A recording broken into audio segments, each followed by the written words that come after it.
है आपका, देख रहे हैं आप सी न्यूज भारत। मैं हूं आपके साथ इशिता तिवारी। खबर अकोला से है, जहां MIDC औद्योगिक क्षेत्र में कार्यरत Akola chemicals India private limited को बीते कुछ वर्षों से लगातार झूठी, निराधार और दुर्भावनापूर्ण शिकायतों का सामना करना पड़ रहा है। इन शिकायतों के कारण उद्योग के नियमित संचालन में गंभीर अड़चनें उत्पन्न हो रही हैं। कंपनी ने इस पूरे मामले में महाराष्ट्र प्रदूषण नियंत्रण मंडल अमरावती क्षेत्रीय कार्यालय से निष्पक्ष जांच और संरक्षण की मांग की है। कंपनी प्रबंधन के अनुसार अकोला केमिकल्स लगभग 40 वर्षों से सभी पर्यावरणीय कानूनों, शासकीय नियमों और वैधानिक निर्देशों का पूर्ण रूप से पालन करते हुए उद्योग संचालन कर रही है। कंपनी द्वारा प्रस्तुत जानकारी के अनुसार वर्ष 2022 में कुछ व्यक्तियों द्वारा प्रदूषण, दुर्गंध, जल स्रोत दूषित होने जैसे आरोप लगाते हुए महाराष्ट्र प्रदूषण नियंत्रण मंडल, कृषि विभाग एवं अन्य शासकीय कार्यालयों में बार बार शिकायतें दर्ज कराई जा रही हैं। हालांकि अब तक की सभी आधिकारिक जांचों में ये स्पष्ट हुआ है कि उद्योग द्वारा किसी भी प्रकार का पर्यावरणीय उल्लंघन नहीं किया गया है। शिकायतकर्ताओं द्वारा यह दावा किया गया है कि संबंधित भूमि पर पहले वृक्षारोपण, औषधीय वनस्पति, गौशाला एवं खाद निर्माण इकाई मौजूद थी, जिससे उद्योग के कारण नुकसान पहुंचा। इस पर कंपनी ने स्पष्ट किया है कि उपलब्ध शासकीय रिकॉर्ड के अनुसार उस भूमि पर पिछले कई वर्षों से कोई सक्रिय परियोजना या इकाई अस्तित्व में नहीं थी। कंपनी ने यह भी बताया कि शिकायतकर्ताओं की भूमि उद्योग से लगभग 300 मीटर की दूरी पर स्थित है तथा आसपास अन्य MIDC औद्योगिक इकाइयां भी मौजूद हैं। इसके बावजूद केवल अकोला केमिकल्स पर ही जल स्रोत दूषित करने का आरोप लगाना पूरी तरह से भ्रामक और आधारहीन है। अकोला केमिकल्स के माध्यम से 90 से 100 स्थानीय श्रमिकों को प्रत्यक्ष रोजगार उपलब्ध हो रहा है। बार बार की जा रही झूठी शिकायतों के कारण न केवल उद्योग का कामकाज बाधित हो रहा है, बल्कि स्थानीय श्रमिकों के रोजगार पर भी संकट उत्पन्न हो रहा है। कंपनी का आरोप है कि बिना किसी ठोस सबूत, वैज्ञानिक प्रमाण या वैधानिक निष्कर्ष के लगातार शिकायतें दर्ज कर उद्योग को जानबूझकर परेशान किया जा रहा है।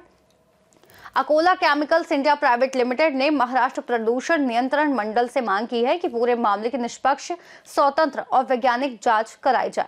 नमस्कार, आपण आलो आहोत अकोला केमिकल या ठिकाणी। गेल्या काही दिवसांमध्ये या कंपनीच्या विरोधात तक्रार केली असता जे महाराष्ट्र प्रदूषण मंडळ आहे त्यावेळेस इथं ते पथक आलं होतं। त्यावेळेस त्या कारवाईच्या दरम्यान आपण इथं विचारणा करीत आलो। काय सर, या कारवाईच्या संदर्भात मध्यंतरी महाराष्ट्र प्रदूषण मंडळाचं जे पथक आलं होतं, काय त्यांनी कारवाई केली होती? सर, त्यांनी आम्हाला काही इन्स्ट्रक्शन दिल्या होत्या, म्हणजे हाऊसकीपिंग, क्लिनिंग वगैरे ह्या, आणि ज्या तक्रारी आल्या होत्या त्यांची शहानिशा करण्याकरता त्यांनी काही गोष्टी आम्हाला सांगितल्या। तर त्या सगळ्या गोष्टींची आम्ही पूर्तता करून त्यांना अहवाल सादर केलेला आहे। त्यानंतरसुद्धा अहवाल सादर केल्यानंतरसुद्धा त्यांनी कंपनीमध्ये येऊन त्याची पडताळणी केली आणि तो रिपोर्ट हा जो आहे हा पॉझिटिव्ह होता। म्हणजेच त्यांना काही ज्या त्रुटी त्यांनी सांगितल्या होत्या त्यातल्या त्रुटी काही आढळलेल्या नाही। आता प्रश्न हा एक तुम्हाला म्हणजे विचारायचा होता की सर्व कायदेशीर परवाने व नियमांचे पालन करणाऱ्या उद्योगावर वैयक्तिक तक्रारी आधारे कारवाई करणे कितीपत योग्य आहे तुमच्या मते? नाही, हे एकदमच चुकीची गोष्ट आहे। कारण की अशा प्रकारच्या तक्रारींनी जर कंपनीला किंवा कंपनीच्या कामाला जिथे जिथे अडथळे येत आहे आणि त्यानुसार जर कंपनीचा जर काही बंद झाली किंवा काही अशा प्रकारची घटना घडली तर आज आमच्या कंपनीमध्ये जवळपास 80 ते 90 लोक काम करत आहेत। त्यांच्या पूर्ण परिवाराची जबाबदारी म्हणजे रोजगार आम्ही निर्माण करतो आहे।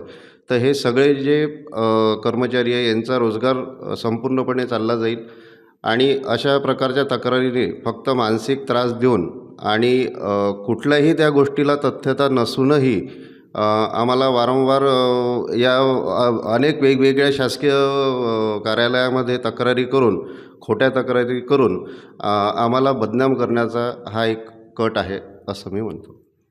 सोबत अजून एक प्रश्न विचारतो की महाराष्ट्र प्रदूषण नियंत्रण मंडळाने निर्णय घेताना नैसर्गिक न्याय पाळली जाते काय? असं म्हणजे नियमाच्या वेळेस जे काही तुम्ही परवाने काढता त्यावेळेस तुम्ही ते सगळे परवाने किंवा तुमची परमिशन एक योग्य असते का? हो सर। इथल्या मॅनेजर साहेबांशी यांचे असं म्हणणं आहे की बा आमच्यावर जे काही आरोप हे तथ्यहीन आहेत आणि ज्याही ज्यावेळेस चौकशी झाली होती महाराष्ट्र प्रदूषण विभागाची, आम्ही सगळे निकष पाळले आहे.